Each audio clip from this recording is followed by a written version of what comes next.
Damas, caballeros o persona no binaria que esté oyendo esto, sean ustedes bienvenidos a la primera emisión de este podcast de Los Bisontes. Mi nombre es Iris Quintana y espero que usted esté teniendo un día plácido también. Y si no lo está teniendo, empiece a tenerlo ya mismo, caramba. Hoy estaremos junto a Esteban Javier Martínez, Gabriela Espitia, Ángel Fajardo y Angie Torres discutiendo acerca del capítulo El restablecimiento de los principios del continuum del libro El concepto del continuum.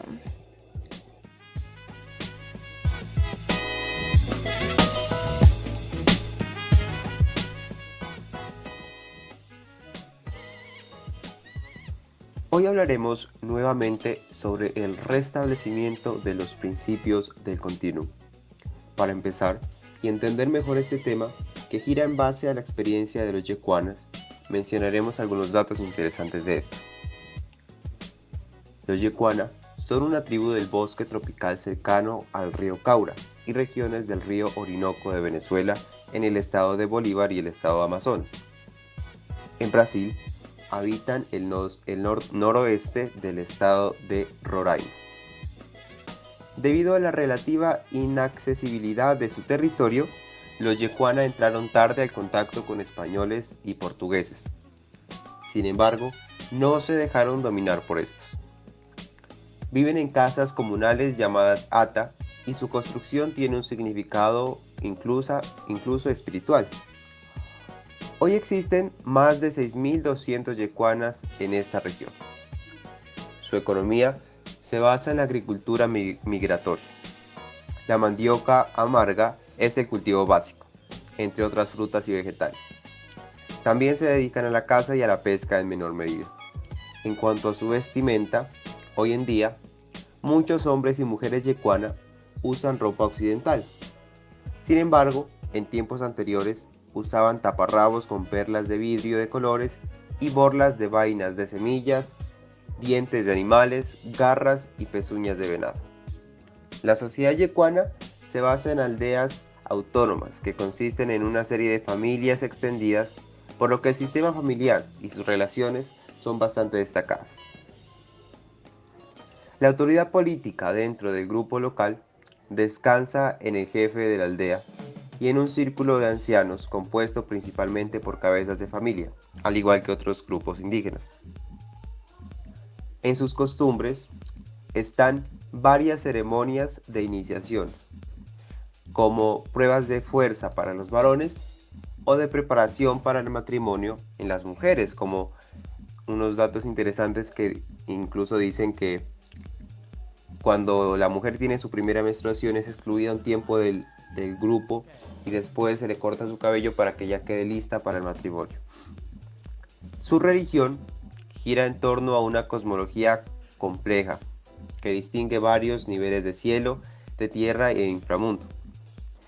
Su divinidad principal es Guanadi, el ser supremo e hijo del sol.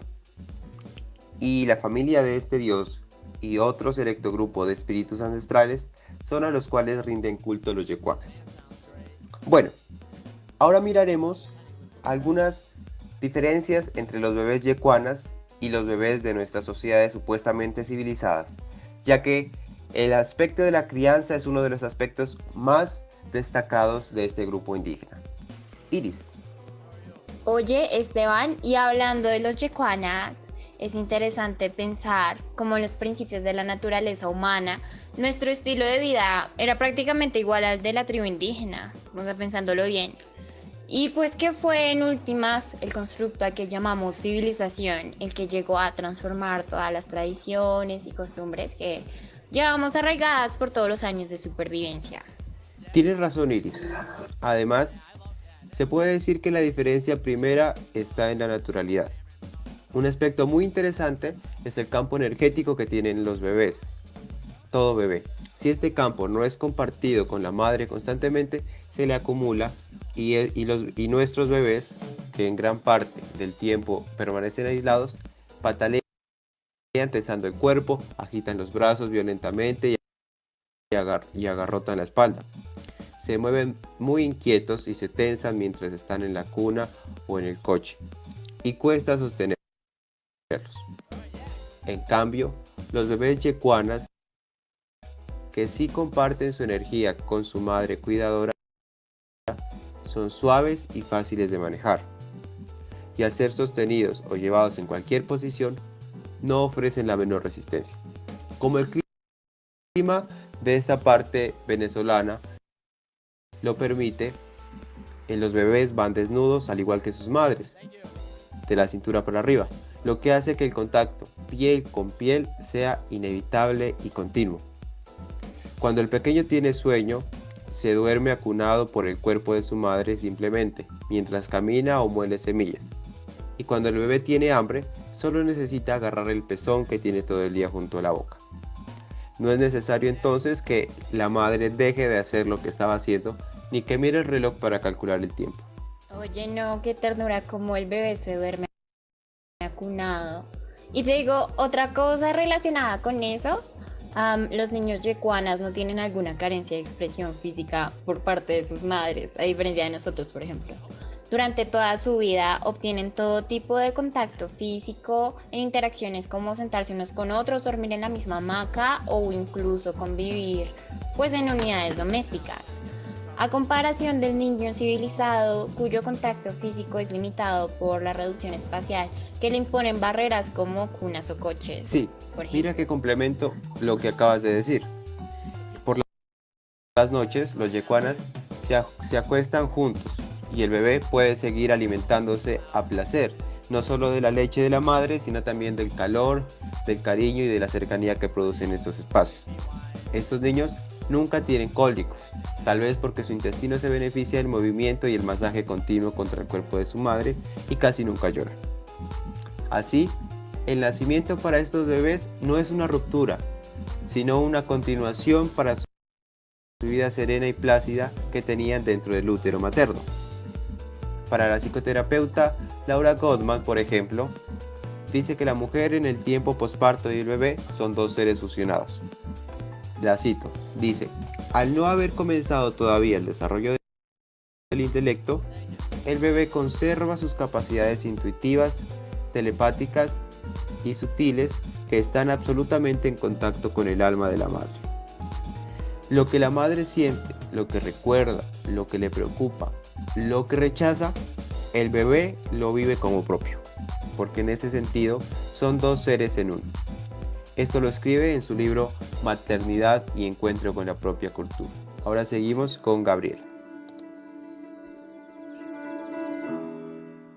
Les vengo a contar un dato súper interesante. En las aldeas yecuanas pasan por 3 etapas de maduración. La etapa incipiente, que involucra a una sola familia de 3 generaciones de 8 a 27 personas. Una etapa de lograr la estabilidad, que consta de 30 a 40 personas. Y una etapa madura que consiste en 40 a 80 habitantes o más. Lo cual es increíble, me parece increíble, Gaby. Y no solo demuestra los buenos valores de convivencia en los que han sido formados y criados.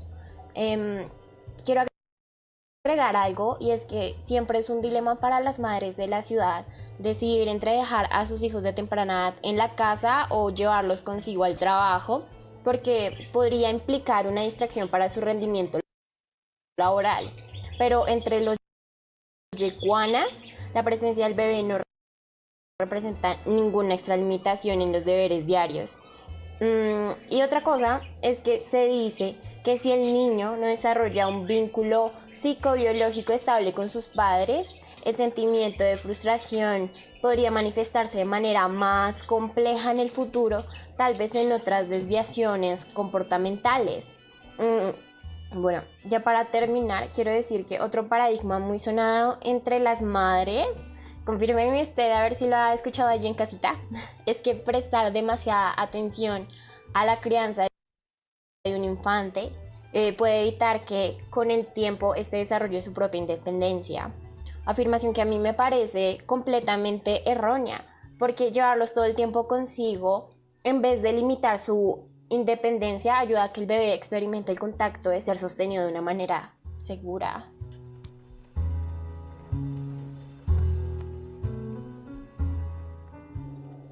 haremos una pequeña pausa, así que póngase cómodo y no se desconecte. Estimado Daniel, me llamo Andrés, soy estudiante de último semestre del programa de jurisprudencia y tengo la fortuna de ser becario del programa de becas Sueño Ser. Es increíble que en este momento esté finalizando mi carrera cuando hace unos semestres lo creía imposible. Pero alguien alguna vez me dijo que el Rosario es el lugar donde los sueños se hacen realidad. Y ese es el motivo por el que te escribo. Porque estas becas son una cadena de solidaridad. Crecerán si todos contribuimos a hacerlo posible. Las becas Sueño Ser se financian en su totalidad con aportes de egresados, estudiantes, funcionarios y grandes donantes. Gracias a estas donaciones hemos transformado la vida de más de 2.800 estudiantes. Con tu aporte, lograremos que más jóvenes rosaristas como Andrés cumplan sus sueños y se conviertan en una inspiración para futuras generaciones.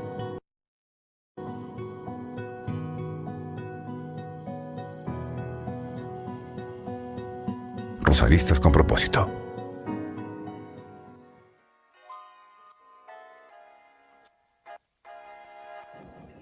Ok, entonces seguimos con este comparativo entre bebé yecuana y bebé civilizado. Estábamos diciendo aspectos relacionados con la independencia. Entonces yo digo que la independencia no tiene alguna variable correlacionada con el llevar al infante en brazos todo el tiempo. Más bien depende de que el bebé en algún momento considere que el contacto haya sido suficiente y decida comenzar a experimentar el mundo por sí mismo. Otra cosa que cabe recalcar es que no está recomendado una sobreatención de las necesidades del bebé, sino que se sugiere que el niño sea considerado como un sujeto activo más que existe en cualquier comunidad, un sujeto más de la realidad.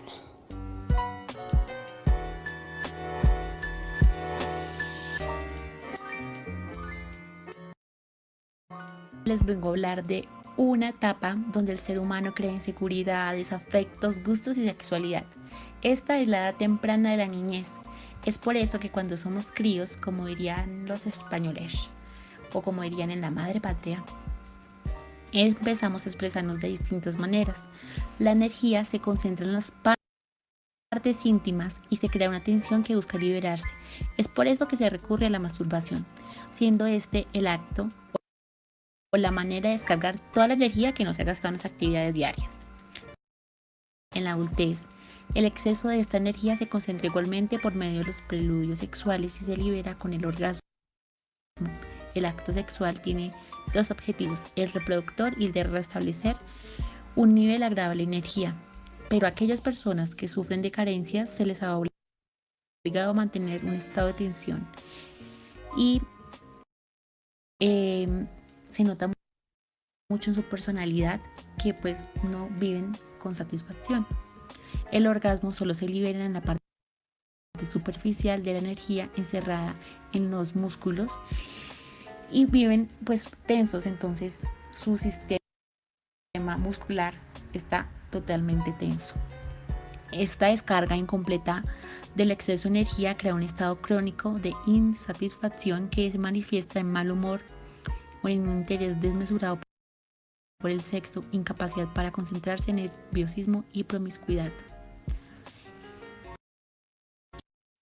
Y peor aún es que la necesidad del adulto carente es la expresión física donde se siente insatisfecho, donde desde que es pequeño empieza a experimentar este contacto físico no sexual, de modo de que los tabúes del sexo no solo se aplican a las ideas inconfortables, sino a la manera de tener un contacto físico constante.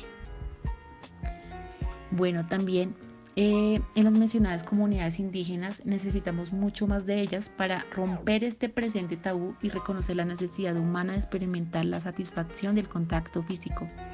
Nuestra necesidad infantil insatisfecha aumenta en gran medida el deseo que uno tiene de mantener pues esta parte. Y cuando uno es niño, adulto, pues tiene esta necesidad continua y la oportunidad de satisfacerla también persiste en colmar, depende de nosotros. O sea, colmar, ¿cómo les podría explicar? Necesitamos colmar esa insatisfacción que hay al no desarrollar desde pequeños esa manera de socializarnos con los demás. Esta cuestión me hace recordar al famoso grupo Macaferri y Asociados y a la canción del oficio de ser mamá. Se las voy a poner porque también habla de la relación filial que se tiene con la mamá, el desarrollo. Bueno, escuchen. Yo estoy en preescolar y vos estés en el jardín. Hay algo que hoy yo te quiero decir.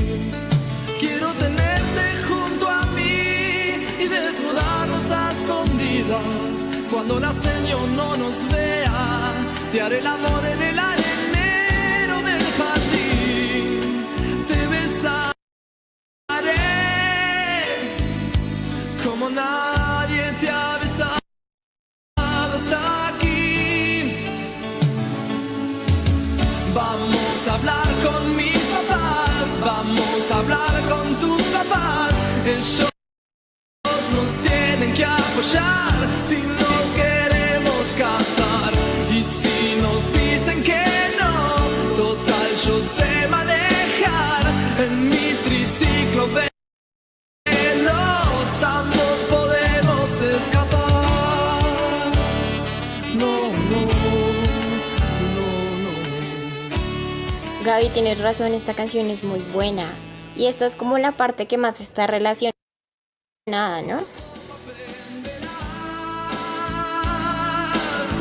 El oficio de ser mamá.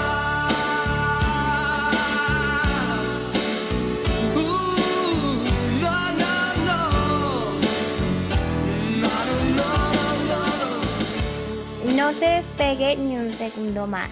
Ya volvemos.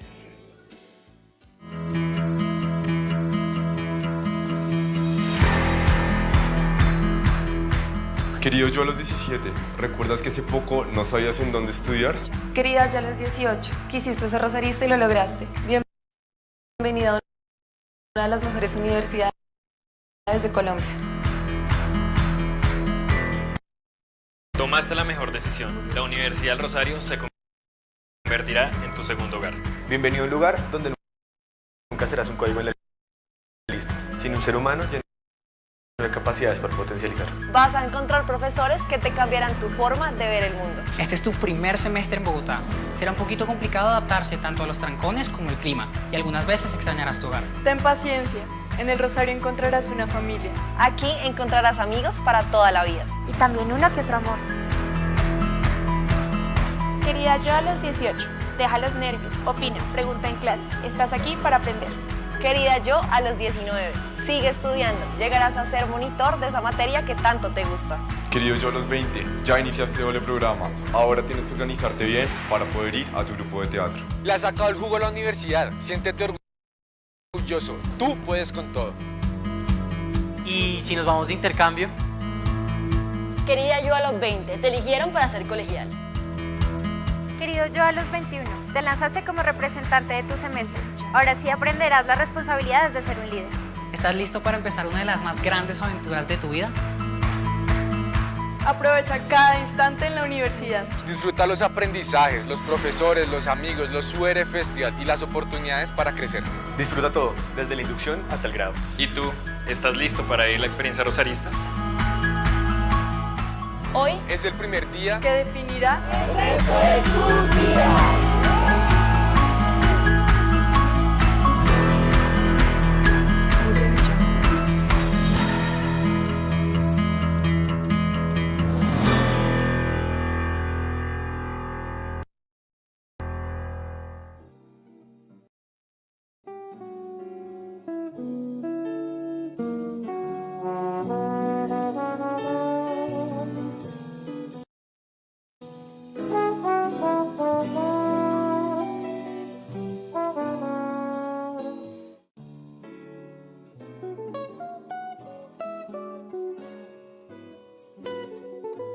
Ahora que ya estamos súper atentos, vamos a seguir con esta línea de diálogo.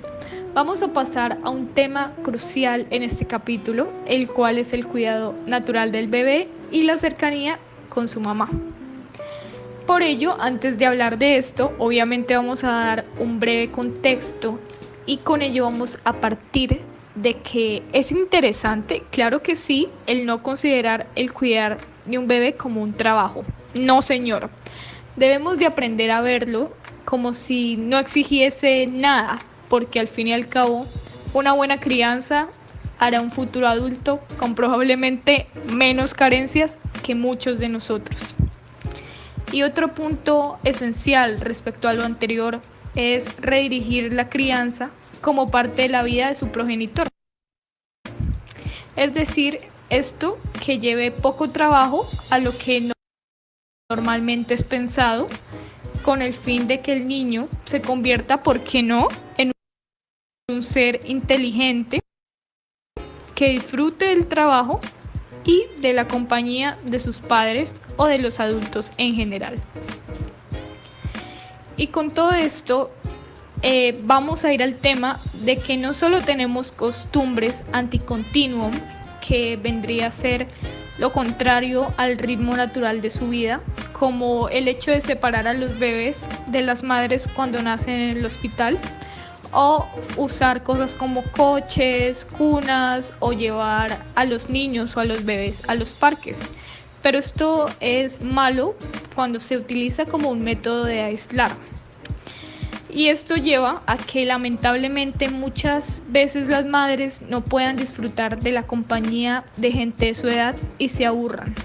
Y los niños, por otro lado, obviamente, tampoco puedan ir a ver libremente a niños de su edad o mayores, salvo en, no sé, como guarderías o escuelas.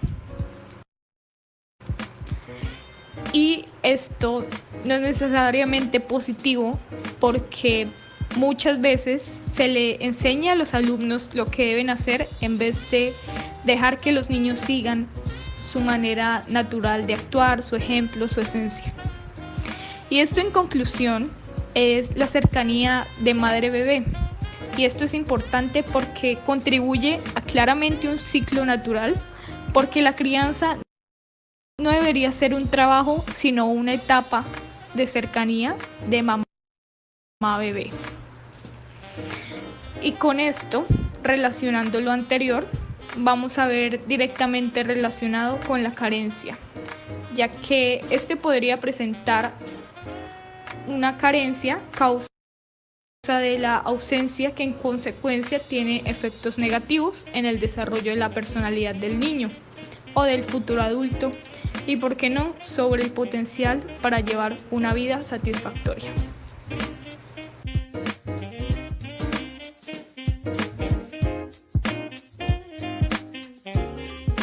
Bueno, hora de hacer una pequeña dinámica para analizar hasta qué punto está dispuesta la madre a resguardar el contacto físico con su bebé. Les vamos a preguntar a algunas que piensan de dormir con sus bebés, a ver qué nos dicen. Dinos, Marta, ¿usted compartiría la cama con su hijo recién nacido o qué cosas se lo impedirían? Realmente sí lo haría, y lo que me impide en su momento es pensar que yo me duerma y me acueste encima de él y lo ahogue por lo pequeñito, por lo frágil, porque el cansancio es tan tenaz que por más que uno tenga cuidado en algún momento se va a dormir, y el temor que tiene uno es que lo maltrate o lo ahogue. Eso sería lo único que me priva. De resto me duraría con mi hijo toda la vida, porque imagínense cómo no voy a querer a mi hijo recién nacido tan indefenso.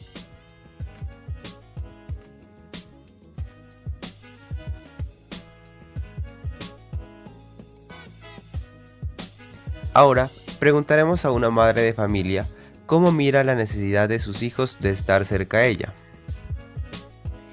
Creo que los bebés sí sienten la necesidad de estar cerca a mí.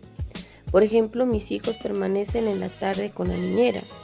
Cuando llego de trabajar, ellos muestran mucha alegría y eso lo noto en su rostro y en sus gestos. Y si no les presto atención, lloran o intentan llamar mi atención de varias formas.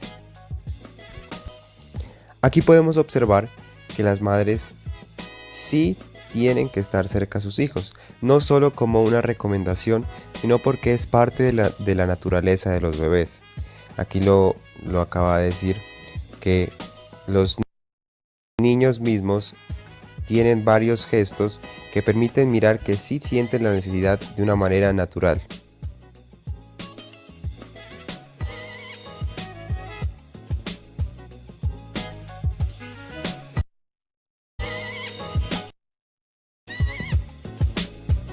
El día de hoy estamos con Humberto Carrillo, papá de Martín, que se ha dedicado a ser madre y padre en esta etapa del desarrollo de su bebé. Él conoce la importancia que hay que tener en crear una relación filial de soporte con su hijo para evitar carencias en el futuro, cuando sea adulto. Se resalta que en la comunidad yecuana el lazo es estrecho y de mucha unión desde su nacimiento. Me gustaría saber cómo es la relación con Martín, por ejemplo, a la hora de dormir, si usted estaría dispuesto a dormir con él, y si a la hora de llorar, cuando llora el niño, cuando se siente un poco angustiado, cómo intenta calmarlo. Muy buenas noches, muchas gracias. Pues las relaciones siempre son a veces bien complicadas cuando en una pareja pues no existe uno de los padres, en este caso no la madre, porque yo soy padre soltero. Pues con Martín, cuando llora de noche, pues uno lo que trata es de levantarse y arrullarlo o tener listo su tetero. Muchas veces hay que revisar el pañal, que eso a veces ocasiona también que se levante a llorar, pero que uno pueda como dormir con él a veces le cuesta un poco, porque el miedo de golpearlo, de un accidente o de ahogarlo accidentalmente, esto también como que lo previene a uno a estar con uno en la cama.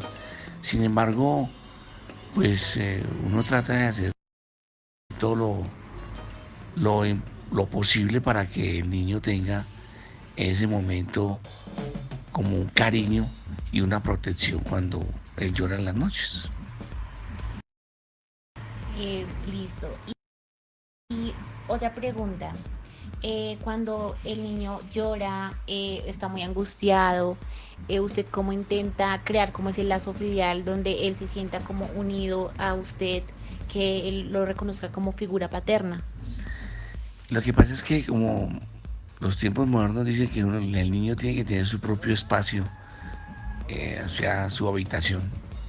Cuando él llora, pues a veces no es como tan rápido pues la atención.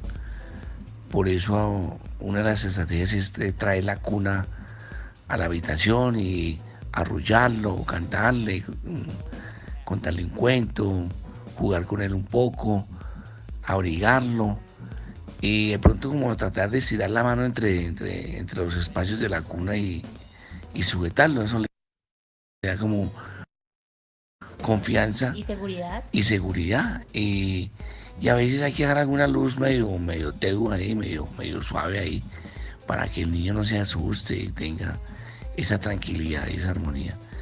Sin embargo, pues como decía anteriormente, la carencia de la madre es vital en la crianza en los primeros años del niño. Claro que sí. ¿Y usted cómo buscaría suplir pues esa ausencia de la madre? Es muy difícil esa pregunta, muy difícil. Es imposible pues suprimir uno la mamá del niño. Sin embargo, en estos casos de separación, pues a veces mi mamá nos ayuda en la crianza, o a veces contrata a una persona que está pendiente de él, pero no, eso no es el 100%, ¿no? Siempre hará falta la mamá para la crianza desde el momento de su nacimiento hasta que él ya pueda defenderse. Bueno, ¿y qué estrategias usaría para evitar que en la adultez él tenga algunas carencias? de pronto darle más tiempo. Sin embargo, a veces uno llega tarde del trabajo y es imposible, pero hay que tratar de estar más con él, jugar con él, compartir algo que a él le guste, darle de comer, cambiarlo uno mismo, y eso va generando un vínculo más profundo, en ese caso con Martín. Ok, podemos concluir que esas son las herramientas que usted usaría para tener una relación más estrecha con Martín. El hecho de darle un poco más de tiempo y estar un poco más pendiente a la hora que él se sienta un poco de pronto solito. Sí, lógicamente, pero siempre hay que apoyarlo. En el momento que él llore, abrazarlo, en el momento que él quiera reír, generar ese momento de humor, a estar siempre con él, eso genera un vínculo muy importante. Bueno, muchísimas gracias, señor Humberto. Muchas gracias, señorita Gabriela.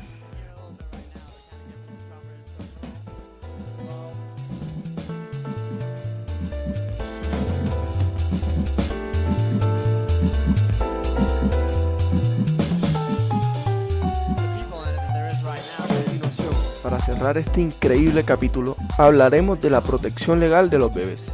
En nuestro estilo de vida, otro obstáculo para el continuo es la idea de que nuestros hijos nos pertenecen y que por tanto tenemos el derecho de tratarlos como nos plazca.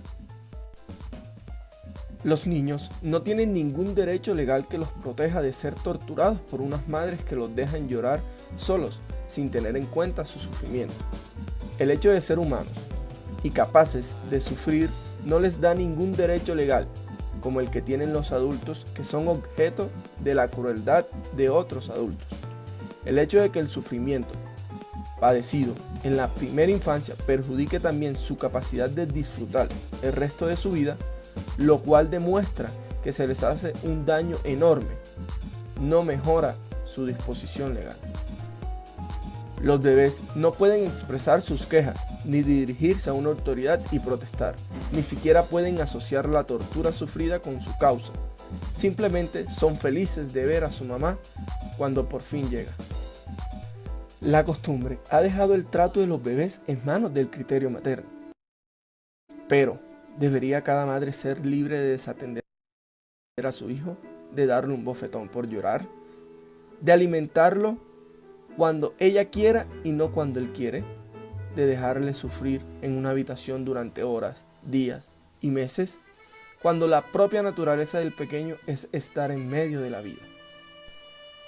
Las sociedades para la prevención de la crueldad infligida a los bebés y los niños solo se preocupan por el peor tipo de maltratos. Deben ayudar a nuestra sociedad a ver la gravedad del crimen perpetuado contra los bebés, que hoy en día se considera un trato normal. Incluso en nuestra cultura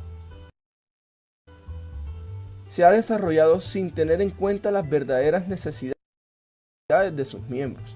Si se comprende el continuum humano, habrá cabida para mejorar las oportunidades y reducir los errores. Sin desear cambiar la sociedad en absoluto, podemos comportarnos correctamente con nuestros bebés y darle una sólida base personal con los que pueden afrontar cualquier situación. Debemos hacer que nuestros hijos se mantengan sobre sus propios pies con las dos manos libres y preparadas para afrontar los retos del mundo exterior. Una vez que reconozcamos plenamente las consecuencias del trato que damos a los bebés, a los niños, unos a otros y a nosotros mismos, aprenderemos a respetar el verdadero carácter de nuestra especie.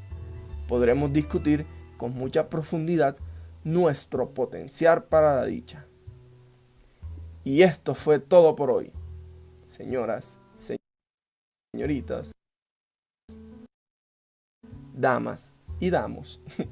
Esperamos que les haya gustado. Muchísimas gracias por sintonizarnos.